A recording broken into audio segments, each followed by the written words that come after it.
Every doctor that I've ever met absolutely hated this trip.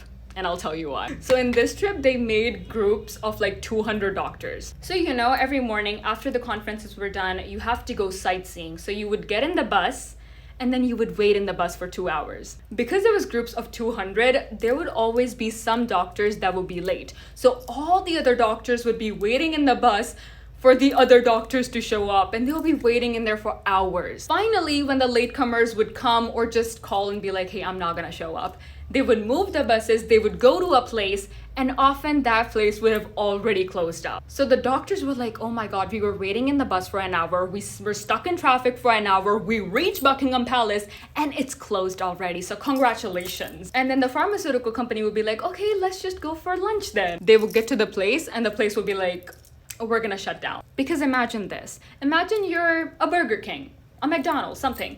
You're a little freaking restaurant and 200 people show up at once. The restaurants would be like, hey, you could have called in advance, and we could have told you like we don't have enough seats to seat this many people. We don't have enough cooks to flip this many burgers. And then the 200 doctors would just be standing there like, we have no place to sit. We have no food to eat.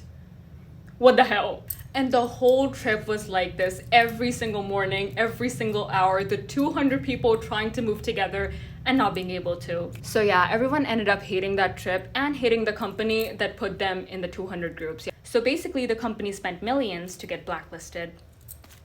Sucks. I know. I'm like, Mama, was it really that bad? And she's like, yes. So yeah, this was like her worst brand trip, but there were better ones. There were far better ones. I joined her on a few. Let me know if you want to hear about that. Bye-bye.